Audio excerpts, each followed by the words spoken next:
नमस्कार मित्रों, मेरा नाम है अतुल और आज हम भारत संचार निगम लिमिटेड के फाइबर ब्रॉडबैंड के बारे में चर्चा करेंगे। मैं यहाँ पर 5 प्रमुख बिंदुओं पर बात करूँगा। पहला पंजीकरण अर्थात रजिस्ट्रेशन, दूसरा प्रतिष्ठापन अर्थात इंस्टॉलेशन, तीसरा ओएनटी राउटर या मॉडेम कौन सा लेना चाहिए, मैंने कौन सा लिया और क्या खर्च आता है वगैरह वगैरह। चौथा हम करेंगे गति परीक्षण यानी स्पीड टेस्ट, और पांचवा होगा कि मैंने क्या प्लान लिया है और आपको कौन सा प्लान लेना चाहिए। बीएसएनएल फाइबर को लेने के लिए 3 तरीके हैं जिससे हम इसमें अपना आवेदन कर सकते हैं यानी अप्लाई कर सकते हैं।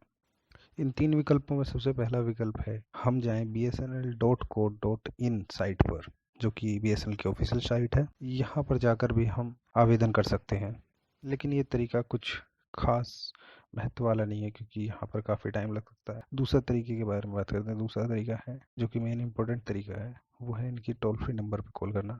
टोल फ्री नंबर है 1800-345-1500।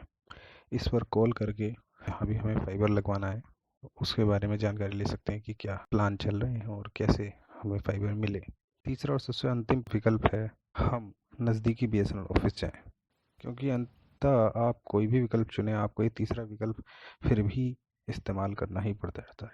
इसके लिए आप, अगर आपको नहीं पता आपका नज़दीकी बीएसएनएल कार्यालय कहाँ है, तो आप 1800-345-1500 पर कॉल करके अपने नज़दीकी बीएसएनएल का कार्यालय पता करें, वहाँ जाएं और उनसे अच्छी तरीके से पूछें कि कौन कौन से प्लान चल रहे हैं और कितने दिनों में लग सकता है और क्या क्या खर्च आता है, क्योंकि ये बहुत ज़रूरी है क्योंकि ये स्थान स्थान पर खर्चा अलग हो सकता है। इसके बारे में मैं अभी विस्तार पूर्वक बात करूंगा। अब यहाँ पर मैं अपना अनुभव बताता हूँ कि मैंने किस प्रकार से आवेदन किया। मैं एक बात आपको पहले से बता दूं कि मेरे पास पहले डीएसएल वाला ब्रॉडबैंड बीएसएनएल का था, तो मुझे स्थानांतरित कराना पड़ा। लेकिन बात वही होती है, इसमें पहला कनेक्शन काटा जाता है और दूसरा चालू किया जाता है। प्रक्रिया लगभग एक जैसी ही रहती है। तो मैं 3 मार्च 2021 को अपने बीएसएनएल कार्यालय गया। उससे पहले ही मैंने फ़ोन करके सभी ज़रूरी जानकारियाँ एकत्रित कर ली थी कि क्या खर्च आएगा। फिर भी मैं वहाँ जाकर अपने जेटीओ से मिला और उनसे और संपूर्ण बात की कि किस प्रकार के खर्चे आएंगे, कितने दिन में मुझे ये कनेक्शन लग जाएगा। वहाँ मुझे मेरे जेटीओ द्वारा बताया गया कि इसमें लगभग 1 हफ्ते का समय लगेगा। और जैसा कि मेरा पहले ही कनेक्शन था डीएसएल वाला, तो उन्होंने बताया कि पहला कनेक्शन काटा जाएगा और तार आपके घर पर डाल दिया जाएगा और काम लगभग 1-2 घंटे के अंदर हो जाएगा आपका। आपको वही फ़ोन नंबर दे दिया जाएगा जो नंबर मेरा पहले चल रहा था। तो मेरा हालांकि पहले से एक कनेक्शन था, तो मुझे फिर भी एक आवेदन पत्र लिखा। आपको स्क्रीन पर दिख ही जाएगा कि मैंने उसमें क्या लिखा। यदि आप नए ग्राहक हैं बीएसएनएल के, तो आपको वहाँ जाकर एक फॉर्म भरना पड़ेगा। एक वो फॉर्म भराएंगे आपसे और बस आप अपना आधार कार्ड और उसकी एक प्रति छाया ले जाइए और आपका कार्य हो जाएगा। अब 3 मार्च बुधवार का दिन था जब मैं आवेदन करके आया था बीएसएनएल के फाइबर के लिए। 2 दिन बाद यानी 5 तारीख को मेरे घर पर तार लगा दिया गया था। मतलब जहाँ भी उनका एक जेसी बॉक्स होता है जहाँ पर से कनेक्शन आते हैं, वहाँ से लगभग मेरे घर से 100-150 मीटर दूर एक जेसी बॉक्स था, वहाँ से मेरे घर पर तार बांध कर मेरे घर पर दे दिया गया। अभी कुछ भी नहीं हुआ था, ना स्प्लाइसिंग हुई थी तारों की, ना कहीं तार खंभे पर जोड़ा गया था जहाँ भी जेसी बॉक्स था, ना मेरे घर पर जोड़ा गया। वो सिर्फ बांध कर गए थे और मुझे बताया गया कि अभी कल या परसों में हम कर देंगे इसको, 1 घंटा लगेगा। अब दूसरी प्रक्रिया थी प्रतिष्ठापन। अब प्रतिष्ठापन के लिए उन्हें 2 दिन लगे उन्हें 2 दिन लगे। पहले दिन तो वो 5 तारीख को आए थे, केवल एक खंभे से और मेरे घर तक केवल तार बांध के गए थे। उन्होंने तार को ही कोई जोड़ा नहीं था, ना ही जेसी बॉक्स में और ना ही मेरे घर पर किसी मॉडम में। तो ये 5 तारीख को मेरे पास लगभग 4 बजे आए थे और ये अपना 4:30 बजे अपना कार्य निपटा कर चले गए थे। अब 8 तारीख को होता है असल काम शुरू। 8 मार्च को लगभग 11:15 या 11:30 ये लोग हम मेरे घर पर आए। उससे पहले ये जो खंबे पर जेसी बॉक्स लगा था वहाँ पर तार को स्प्लाइस करके जोड़ चुके थे और मेरे घर आकर फिर ये अपना बचा हुआ कार्य करने लगे। उन्होंने यहाँ आए, तार छीला, स्प्लाइसिंग करा, काटा और गरम करा उसको और अपने जिनके पास डीबी मीटर होता है उससे इसमें डीबी भी मेज़र करी कि कितने डीबी पावर आ रही है। बीएसएनएल के जो प्रतिष्ठापन वाले कर्मचारी जो आए थे प्रतिष्ठापन के लिए, इन लोगों ने बताया कि आपका -10 से लेकर और -32 तक होए तो कोई दिक्कत नहीं है। लेकिन मैंने जहाँ तक देखा है और बहुत सी जगहों पर बताया, और कई यूट्यूब पर आपको वीडियोस मिल जाएंगी जहाँ पर आपको दिखाया जाएगा जियो का लग रहा है या और किसी का लग रहा है, तो वहाँ पर आपको 15-17 इसके आसपास ही मिलेगा, या 20-21 -dB। और एक अच्छे कनेक्शन के लिए जिसमें आपका लिंक बार बार ना टूटे, नेट चलता रहे, उसमें -15 से लेके -22 तक को बहुत अच्छा माना गया। और जैसे कि यहाँ बीएसएनएल के कर्मचारियों ने बताया कि -32 आखिरी ही पावर है, इसके बाद इंटरनेट चलने में दिक्कत आएगी। इस बात पर मेरा थोड़ा उनके साथ बहस भी हुई, क्योंकि उनके मीटर पर -37 दिखा रहा था, जो कि उन्होंने बताया कि उनका मीटर थोड़ा ख़राब है और 6 से 7 रीडिंग वो ज़्यादा देता है। लेकिन वो लोग बोले कि आपका नेट चलता रहेगा, दिक्कत नहीं होएगी, तो उन्होंने मुझे ऐसा आश्वस्त कर लिया। लेकिन यहाँ मैं बताना चाहूँगा कि बीएसएनएल खुद से ये सब चीज़ें नहीं करता है, और बहुत से लोग नहीं करते जियो को छोड़कर। जियो ही है जो अपने खुद के काम करता है, और सब जगह वेंडर सिस्टम चलता है। वेंडर क्या है? विक्रेता। विक्रेता बीएसएनएल के लिए बहुत सारे विक्रेता खड़े हैं कि हम बीएसएनएल का नाम यूज़ करके और काम हम करके जाएंगे। बीएसएनएल से वो कॉन्ट्रैक्ट उठाते हैं और उनको बीएसएनएल कॉन्ट्रैक्ट दे देता है कि आप इस एरिया में आइए और यहाँ आप सब कुछ काम करिए, ये इंटरनेट को लगवाइए फाइबर वालों को। तो अब बीएसएनएल ने यही लोग रख लिए हैं, तो ये कुछ भी मुँह मांगा चीज़ करते हैं, और जैसा भी कार्य इनका अच्छा भी नहीं होता। हालांकि जियो में मैंने ये चीज़ देखी है कि उनका कार्य बहुत अच्छा होता है। जैसे कि मैं यहाँ बताना चाहूँगा आपको कि जो ये प्रतिष्ठापन किया गया इंस्टॉलेशन, इसमें जो तार होता है, अगर आप देखें इंस्टॉलेशन में, प्रतिष्ठापन में ये होता है कि जितना भी तार आपका आएगा वो सब तार को अच्छी तरीके से, व्यवस्थित तरीके से आपके घर पर दीवारों पर अच्छी तरीके से चिपकाया जाएगा, या गिट्टी ठोकी जाती है, ताकि ऐसा ना लगे कि आपका घर तारों से भरा पड़ा है, कबाड़ा सा बन गया है। तो लेकिन यहाँ पर बहुत ही अव्यावसायिक तरीका लगा मुझे उनका, अनप्रोफेशनल लगे वो लोग। अनप्रोफेशनल मतलब अव्यावसायिक लगे, क्योंकि उन लोगों ने तार ऐसे ही लाए और ऐसे ही फेंक दिया गुच्छे की तरह मेरे घर पर, और उसको जोड़ जाड़ के चले गए। उन्होंने ना ही दीवार पे लगाया, ना ही गिट्टियाँ विट्टियाँ ठोकी। इसके बारे में मैंने बीएसएनएल कार्यालय में फ़ोन भी किया, उन्होंने कहा कि अभी नहीं है उनके पास, वो करके जाएंगे, लेकिन आज तक नहीं करके गए हैं। और ये कनेक्शन लगे मेरे पास अभी मुझे 16 दिन हो चुके हैं। ऑप्टिकल फाइबर में जो आर एक्स पावर होती है वो कितनी रीडिंग, मतलब कितने डीबी हमें प्राप्त होनी चाहिए, इस पर मेरी उनसे बीएसएनएल कर्मचारियों के साथ बात सुनिए। ये कितना आ रहा है इसका डीबी?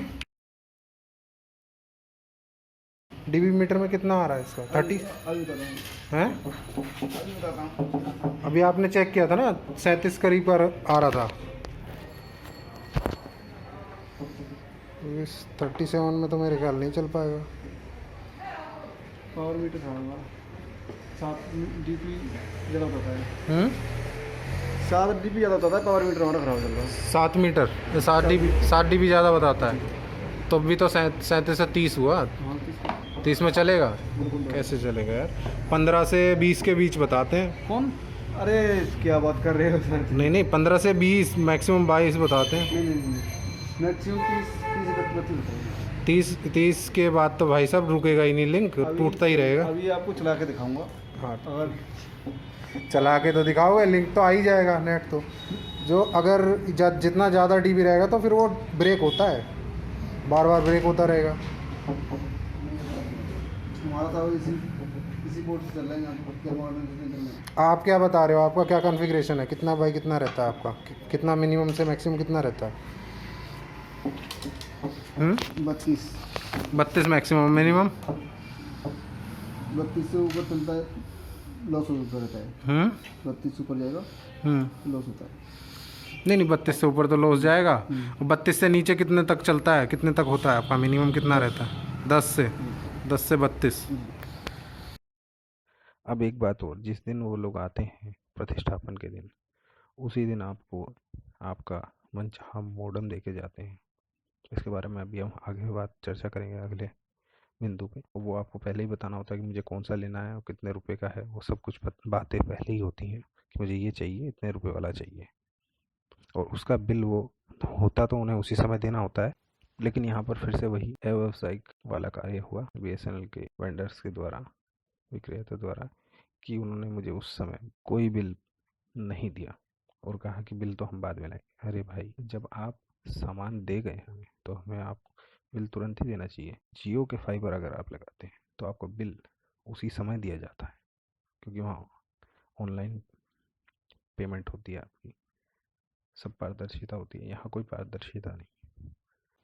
अब सबसे महत्वपूर्ण बात, जैसे कि मैंने आपको पहले ही बताया कि अभी 1 मार्च 2021 से लेकर 31 मार्च 2021 के बीच आप बीएसएनएल का ब्रॉडबैंड, फाइबर ब्रॉडबैंड, डीएसएल वाला ब्रॉडबैंड, लैंडलाइन कनेक्शन या एयर फाइबर या और भी बहुत तरीके के हैं ये कनेक्शन, कोई सा भी आप कनेक्शन लेते हैं तो उन सभी का प्रतिष्ठापन खर्च आपको नहीं देना पड़ेगा, जो कि 500 रुपये होता है।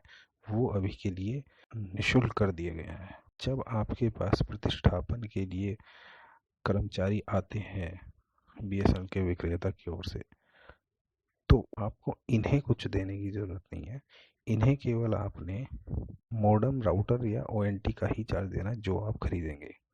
वो या तो आप 1200 1000 रुपये वाला खरीदेंगे, या 2700 या 3200 या 3000, जितने वाला भी आपको मॉडेम वो प्रबंध करवाते हैं, केवल उसी के पैसे आपको उन्हें देने हैं, रुपए। उसके अलावा और किसी भी चीज़ का रुपया आपको देना नहीं है। अगर निःशुल्क प्रतिष्ठापन है, चल रहा होगा, तो आपके बिल में कोई पैसा नहीं आएगा उसका। अगर आपका निःशुल्क प्रतिष्ठापन नहीं चल रहा होगा तो 500 रुपये आपके अगले बिल में जुड़ के आएंगे जब आपका 1 महीने का बिल निकलता है।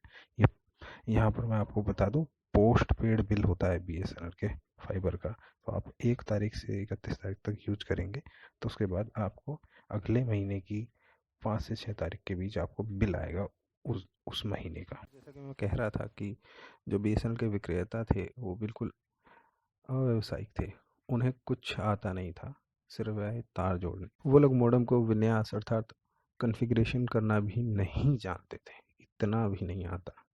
अब जब आप प्रतिष्ठापन करने आए, इतना तो आपको आना ही चाहिए भाई, कि उसके घर पर नेट चला के जाना है। लेकिन एक बात उसमें सही थी कि ये सब चीज़ें उन्हें करके दी गई थी पीछे से ही ऑफिस में। अगर उसमें कुछ गड़बड़ हो जाए तो ये कुछ नहीं कर सकते, फिर वापस जाएंगे, फिर 1 या 2 दिन बाद फिर कोई आएगा, या वो मॉडेम वहीं से बनवा के लाते हैं। मतलब बीएसएनएल का जो कार्यालय होगा वहीं पर नेट चालू हो जाएगा और वहीं पर वो लोग मेरे नेट में ही अपना पोर्ट लगाएंगे और मेरे नेट के मेरी आईडी पर ही वो सब कुछ उसे क्या कहते हैं, विन्यास करेंगे उस मॉडेम को। उसके बाद फिर यहाँ देंगे ताकि बस यहाँ तार लगाना पड़े। खैर ये चीज़ अच्छी भी है, लेकिन इनको भी जानकारी होनी चाहिए जो लोग ये प्रतिष्ठापन करने आए हैं। ये तो बिल्कुल ही अव्यावसायिक तरीका हो गया। तो लगभग 11:30 बजे मेरे घर पर आए थे। उससे पहले ये जो खंबे पर जेसी बॉक्स था वहाँ पर अपना स्प्लाइस करके तार जोड़ चुके थे। मेरे घर पर आए, स्प्लाइसिंग करी, और मेरे मॉडेम पहले से ही विन्यास था, तो बस इन्होंने तार लगाया और मुझे दिखाया, देखिए जी आपकी स्पीड आ रही है, आप चेक कर लीजिए, गति आ रही है। मैंने गति परीक्षण किया, ठीक है, और वो लोग वहाँ से चले गए। अब हम तीसरे पॉइंट पर आ जाते हैं। बात होती है ओएनटी, राउटर या मॉडेम के बारे में, कौन सा लेना चाहिए। सबसे कम खर्चीला ओएनटी आता है, वो लगभग आता तो 750 या 800 रुपये का है, या अधिकतम आपको 1000 रुपये का तो वो ऑनलाइन मिल ही जाएगा। लेकिन यहाँ बीएसएनएल के वेंडरों के द्वारा वो लगभग 1200 रुपये का प्रदान किया जा रहा है। तो यहाँ पर भी बीएसएनएल के वेंडरों के द्वारा लूटा गया। सभी ओएनटी राउटर या मॉडेम्स पर लगभग 3 वर्ष की वारंटी दी जाती है। अब यहाँ पर 3 प्रकार के मॉडेम या राउटर्स आते हैं। एक तो ये जो मैंने लिया 1200 रुपये का, जिसके अंदर तो ये तमाम 3 पोर्ट होते हैं। इसके अंदर 2 पोर्ट लैन के, जिससे हमारा इंटरनेट केबल जुड़ जाए RJ45। एक पोर्ट होता है हमारा RJ11 का, जिसके अंदर हम फ़ोन कनेक्ट करते हैं, और एक हमारा पोर्ट जिसके अंदर हमारा फाइबर का वायर लगेगा, यानी POS पोर्ट, जो कि बहुत ज़रूरी है। ये 4 पोर्ट होते हैं इसके अंदर। तो इसकी कीमत लगभग 750 से लेकर 1000 रुपये तक आपको ऑनलाइन मिल जाएगी। लेकिन यहाँ हमें वेंडर दे रहा है 1200 रुपये का। आपकी जगह पर ये अलग भी दे सकता है। आप उससे आग्रह कीजिए कि मुझे 1000 का दे दीजिए, तो ये मेरे हिसाब से अच्छी कोशिश होगी कि आपको 1000 का मिल जाए। तो ये दूसरा राउटर आता है एकल बैंड का राउटर, सिंगल बैंड राउटर। इसके अंदर 2.4 गीगाहर्ट्ज़ की स्पीड सपोर्ट करता है। वो लगभग 2700 का आएगा आपको, जो कि वेंडर के द्वारा 2700 रुपये में दिया जाएगा। ऑनलाइन इसका रेट कुछ भी हो सकता है, आप देख लीजिएगा। और तीसरा डुअल बैंड राउटर होता है, 2.4 गीगाहर्ट्ज़ प्लस 5 गीगाहर्ट्ज़। ये आपको लगभग 3000 का मिल जाएगा आपके वेंडर पे, जबकि टोल फ्री नंबर भी 3250 का बताया जाता है। बाहर आपको ये और सस्ता मिल सकता है ऑनलाइन, मतलब सब पे 3 साल की वारंटी आती ही है। तो आप देखिए आपको कौन सा लेना है। मेरे पास पहले से ही एक वाईफाई राउटर था, तो मैंने बस 1200 रुपये का वही लिया, जिससे मैं इसे यहाँ से फाइबर से RJ45 में कन्वर्ट कर पाऊँ। BSNL के फाइबर प्लान के बारे में बात कर लेते हैं हम। मैं पश्चिमी उत्तर प्रदेश में रहता हूँ।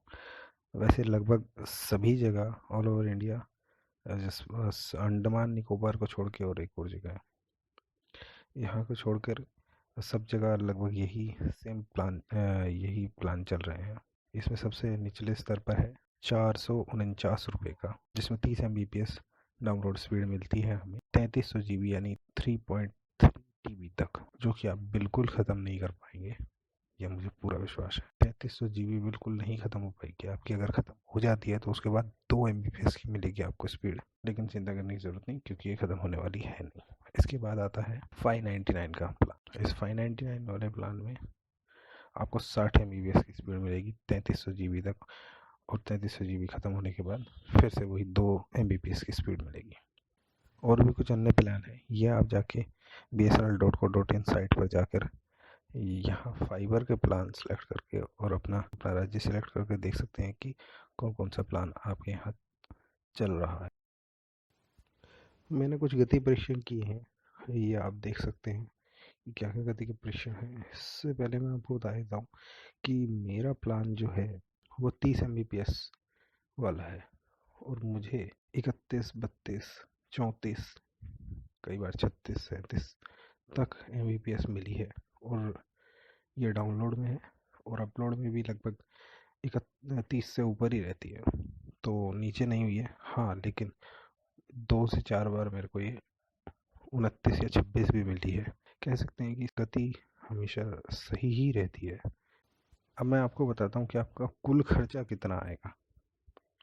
जब आपके प्रतिष्ठापन करने कोई भी व्यक्ति आएंगे जो कि BSNL के कर्मचारी होंगे या BSNL के विक्रेता के कर्मचारी होंगे, तो जब आपके वो प्रतिष्ठापन कर जाएंगे और मॉडम लगा जाएंगे, वो केवल उस मॉडम का पैसा लेंगे। मॉडम के जितने भी रुपए होंगे उस मॉडम के रुपए लेंगे। अगर वो आपसे कोई भी और खर्चा मांगते हैं कि प्रतिष्ठापन वगैरह का, तो वो आपको नहीं देना है, वो आपके बिल में ही लग के आएगा। अगली वीडियो में मैं आपको बताऊंगा कि मेरा पूरा अनुभव क्या रहा, क्या फ़ायदा है BSNL का ब्रॉडबैंड लगवाने में या नुकसान है, और इससे मुझे कितना फ़ायदा हुआ क्या नुकसान हुआ, और कितना मेरा कुछ दिनों बाद बिल आ जाएगा तो मेरा कितना बिल आया, कितनी बार ये मेरा नेट बंद हुआ, क्या परेशानी आई, इन सभी के बारे में अच्छे से चर्चा करेंगे। अगर आपको प्रस्तुत वीडियो से जानकारी मिली है तो लाइक, शेयर और सब्सक्राइब करें।